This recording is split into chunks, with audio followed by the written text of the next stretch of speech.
My name is Emily. I've been married to my husband, Jacob, for 11 years now. I've been a full-time housewife since we got married, raising our 2 boys. My husband works in construction, and many of his days consist of leaving early in the morning and coming home late. There were also times when he had to go to work, even on his days off, because he said he wouldn't make the deadline. As a result, I was mostly single-handedly responsible for raising our children. Our sons are 9 and 8 years old, both at an age where they're mischievous kids.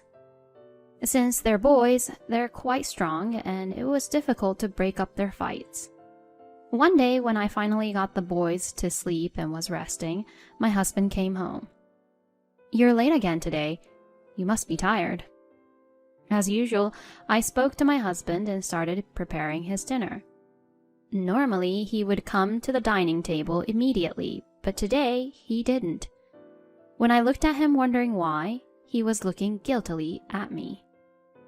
Seeing him like this, I had a bad feeling, but kept calm and asked him, "What's up all of a sudden?" Without lifting his head, he said to me, "I really feel really guilty, Emily, and I'm sorry. The woman I cheated on you with is pregnant, so can we get a divorce?" Well, it seems that my hunch was right. I had been suspicious of my husband's recent behavior and had suspected he might be cheating on me. However, I didn't expect that the woman he cheated with got pregnant.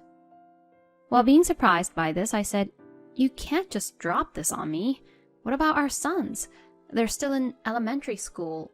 How are we supposed to explain this to them?" I waited for his response, but he kept silent, looking down. Even though I tried to get him to talk, he remained silent and didn't move. Thinking this wasn't going anywhere, I suggested we talk the next day, as it was late, and went straight to bed. Then, the next day came. It was a holiday, and the children didn't have school. Once I confirmed that the kids went out to play, I spoke to my husband. "About what you said yesterday. By saying she's pregnant, you mean you've been cheating, right?"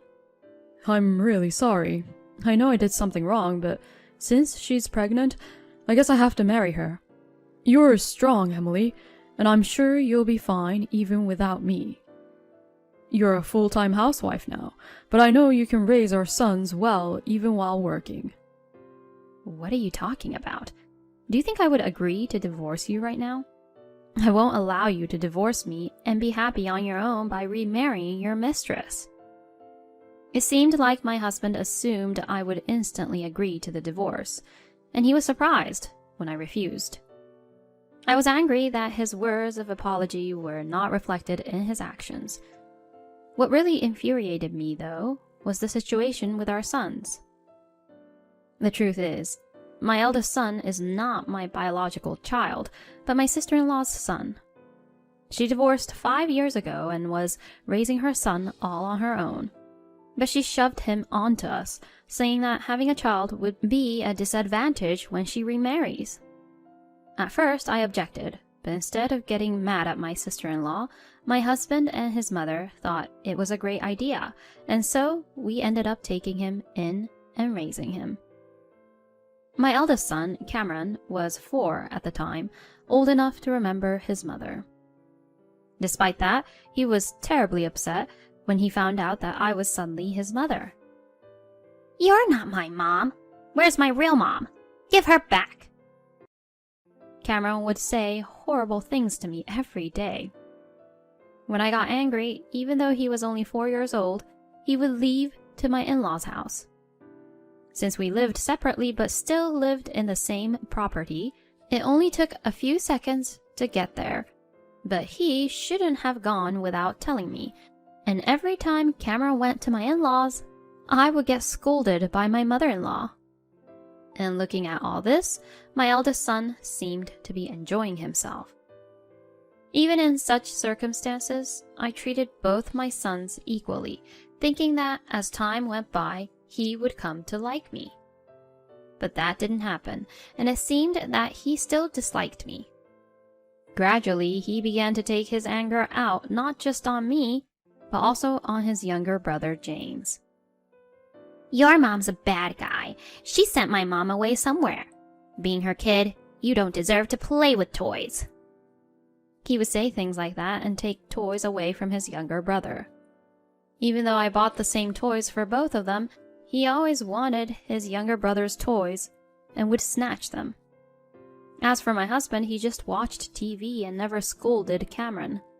Rather, he would selfishly get angry at the kids, saying, "You're too noisy. I can't hear the TV." Of course, I understood that he was busy with work, but I always thought that he could at least help out a little. There's no way I could take care of two boys in this situation.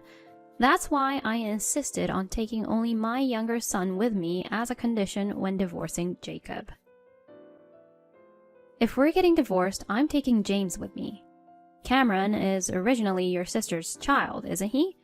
If I divorce you, he won't be my responsibility anymore. Isn't that a bit much? You've lived together for 5 years, and Cameron is very attached to you, Emily. Are you going to separate him from James, his little brother, whom he's very close to? Cameron is attached to me?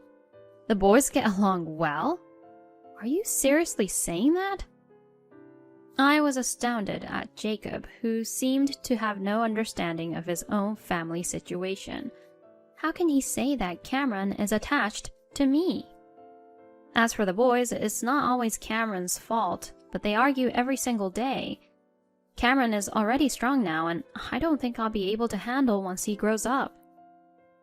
Anyway, if we divorce, I'm taking James with me. You can take care of Cameron. Then we can cancel out the child support. Okay. I've reached an agreement with Jacob.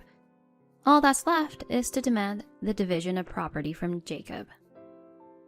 The next day, after sending the boys off to school, I decided to consult a lawyer and a private investigator immediately.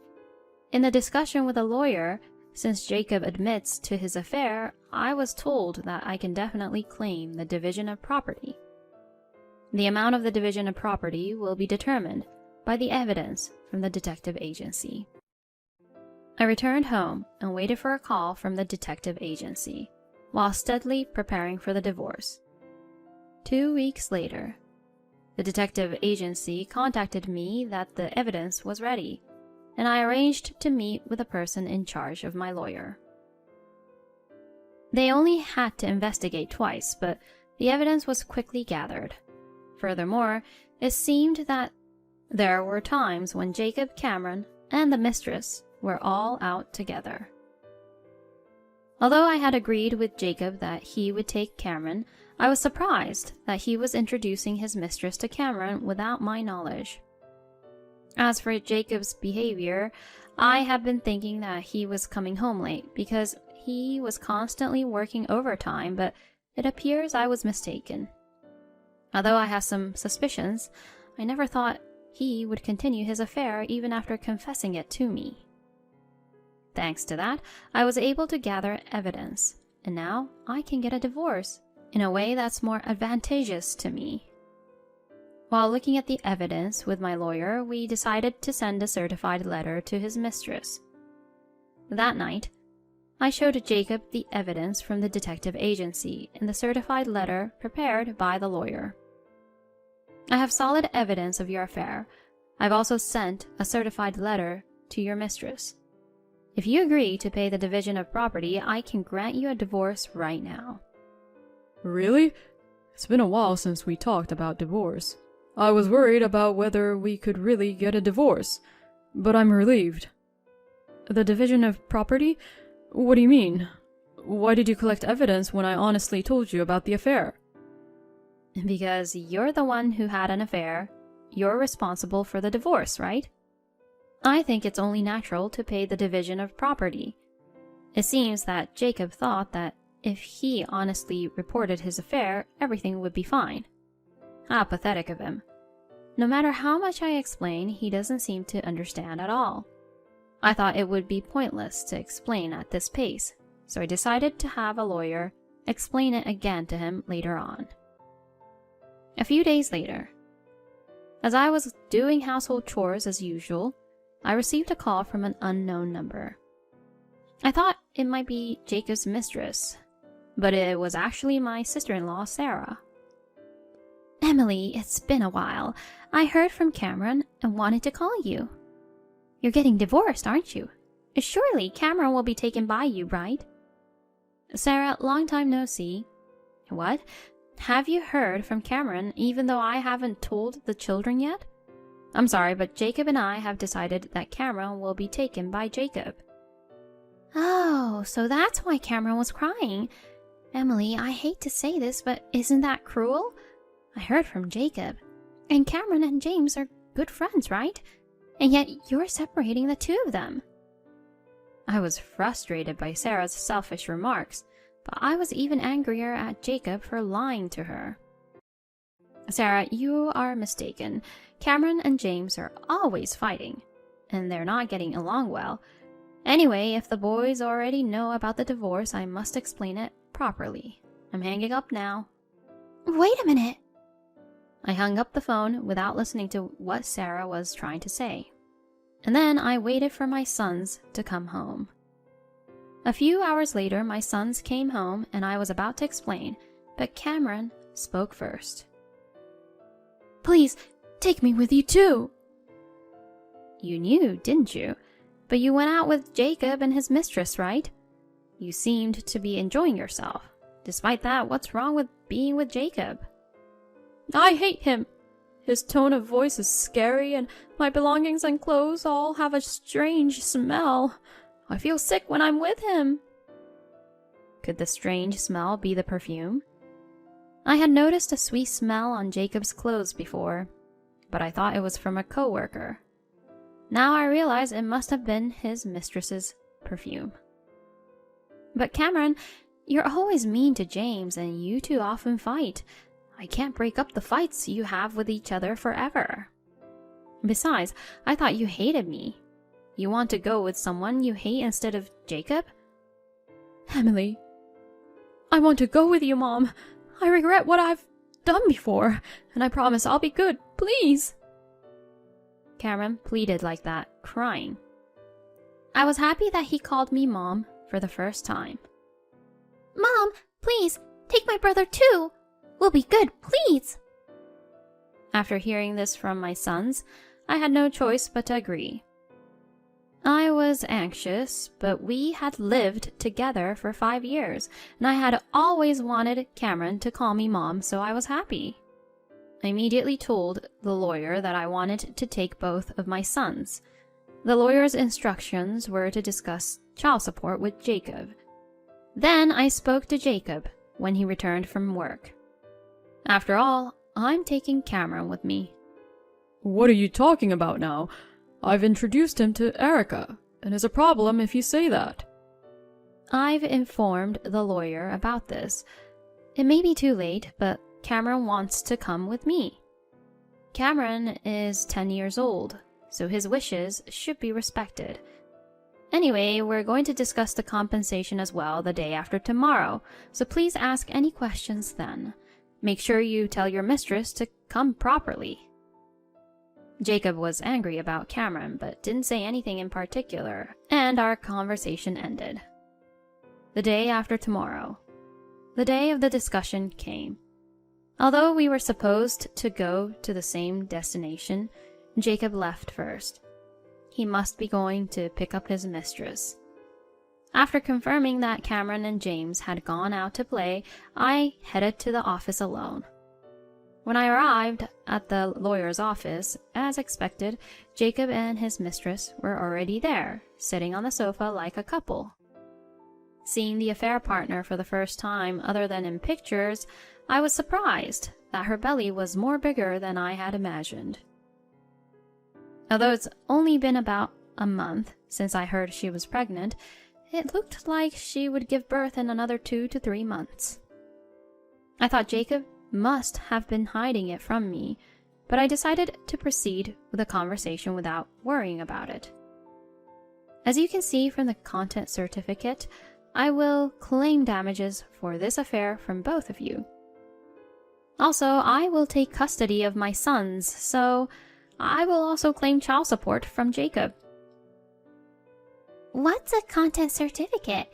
What does compensation mean? Am I getting it? I came here because I heard you two were getting divorced today, right?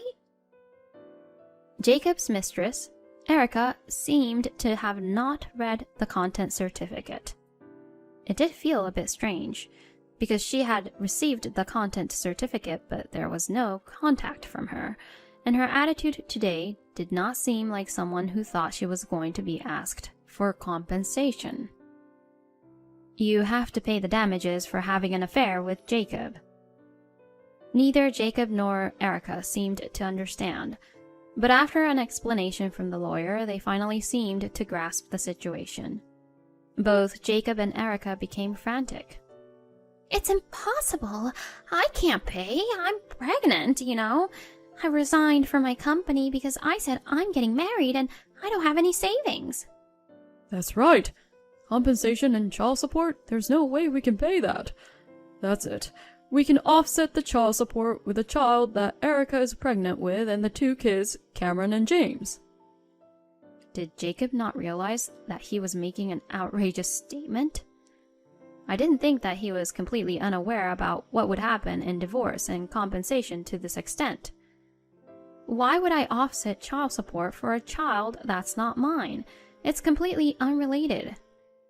But if I have to pay both compensation and child support, I won't be able to live. My baby will be born soon and I won't have any money to prepare. That has nothing to do with me. Anyway, please take responsibility for having an affair. The lawyer took out documents related to compensation and child support and showed them to Jacob and Erica. I had asked the lawyer to make a notarized document to ensure that it would be paid properly. Upon seeing the amount recorded on the document, the two were even more astonished and turned pale. It's no wonder they were shocked, since they were requested for an amount higher than what they had imagined. I can't pay this amount. If I pay this much every month, I won't be able to live. I knew you would say that, but if you don't agree to the compensation and child support, I won't divorce you. Erica seemed more anxious than he was. The one who would be most troubled if we don't divorce must be Erica. As if to add salt to the wound, there was someone else being called here. That person should be coming soon, I believe. Excuse me. Mom, why are you here? I had, of course, explained to my mother-in-law Mary what Jacob had done. Initially, I thought she was my enemy because she told me to raise Cameron. Mary, who is not physically strong, judged that she couldn't raise a boy and asked me to take care of Cameron. She cared about Cameron and did come to help me out. I realized later that she got angry at me because she cared about him. Mary has always been strict and hates dishonesty. Jacob had always been intimidated by her and never had a rebellious phase. So I asked for her cooperation this time and had her come today. Jacob, what have you done? It's natural to pay compensation and child support. Don't fuss. Are you aware of what you've done? Mom, Erica's here. Stop it. What? Erica? Stop fooling around. Don't ever come across my house again. Both Jacob and Erica were completely intimidated by Mary's power. Erica began to cry and apologize. I'm sorry. I'll sign to pay the compensation, so please just let me go home. I promise to pay too. Thanks to Mary's power, I was able to get them to promise to pay the compensation. Of course, I also got Jacob to agree to pay child support. This settled things, and on the way home, Mary and I went to pick up our sons and had our first meal out for Cameron. After that, there were payments from Jacob and Erica for compensation, but since Erica said she had no savings, her parents covered for it. I heard a rumor that the two married but continued to fight over money, and Jacob cheated again, leading to a quick divorce. In addition, Erica had to work from morning to night, leaving her baby with her parents to pay back the money she'd borrowed from them. Jacob, having cheated twice, lost trust within his company and was demoted to a department where those about to be laid off were sent. His salary also decreased, and he's reportedly struggling financially. As for me, I ended up adopting Cameron as a special adopted child, and I feel like I've become his mother officially, and he became my official son.